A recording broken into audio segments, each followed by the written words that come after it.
జిల్లా సమితి ఆధ్వర్యంలో జూలై 20 నుండి 30 వరకు జిల్లా వ్యాప్తంగా ఉన్నటువంటి SC ST BC minority hostel సందర్శన జరిగింది. ఈరోజు ఏఎస్ఎఫ్ గుంటూరు జిల్లా సమితిగా ఏ సాంఘిక సంక్షేమ వసతిగృహానికి వెళ్తున్నా కూడా సమస్యలతో స్వాగతం పలుకుతూ ఉన్నాయి. ఎక్కడ పూర్తి స్థాయిలో శాస్త్ర భవనాలు లేవు. ఈరోజు రాష్ట్రంలో గుంటూరు జిల్లా విద్యా కేంద్రం ఎంతో వేల మంది కనీసం పొట్టగడవక తల్లిదండ్రులు కూలి పనులకు వెళ్ళేటువంటి వర్గాల విద్యార్థులు మేము చదువుకోలేం కాబట్టి ప్రభుత్వం మేము నమ్మకంతో ఎస్సీ ఎస్టీ బీసీ చదువుకుంటే మాకు న్యాయం వస్తారు. కానీ ఈ గుంటూరు జిల్లాలో ఈరోజు అడుగుతా ఉన్నాం కలెక్టర్ గారిని కానివ్వండి, రాష్ట్ర మంత్రి గారు కానివ్వండి, ఈ గుంటూరు నగరంలో విద్యా కేంద్రంలో ఎన్ని సాంఘిక సంక్షేమ వసతిగృహాలకి శాస్త్ర భవనాలని చెప్పని మేము ప్రశ్నిస్తూ ఉన్నాం. ఈరోజు చలికాలం మొదలైంది, ఒక వర్షాలు పడుతూ ఉన్నాయి, దోమలు వస్తూ ఉన్నాయి. ఏ హాస్టల్కి వెళ్ళినా కూడా విద్యార్థులు రాత్రిపూట దోమల సంగీత రాగాల మధ్య ఎస్సీ ఎస్టీ బీసీ వర్గ విద్యార్థులు నిద్రిస్తూ ఉన్నారు.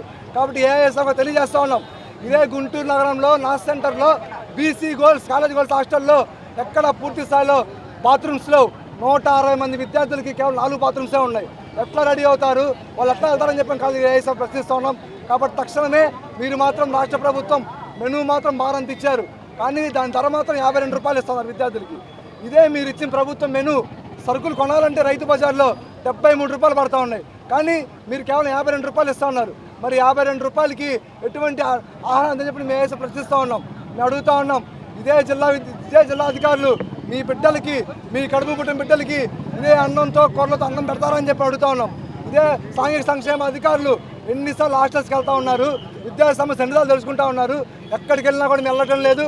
కాబట్టి తక్షణమే రాష్ట్ర ప్రభుత్వం జిల్లాలకు స్పందించి జిల్లా వ్యాప్తంగా ఉన్న శాస్త్రభవనాలు నిర్మించాలని చెప్పని కోడిగుడ్ల సత్రం ఇదే మన గుంటూరు నగరంలో ఉంది.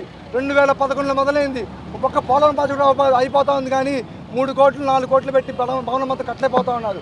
కాబట్టి తక్షణమే 90 లక్షల రూపాయలు కోడిగుడ్ల సత్రాన్ని కేటాయించి ఆ హాస్టల్ నిర్మించి విద్యార్థి న్యాయం చెప్పి డిమాండ్ చేస్తూ ఉన్నాం.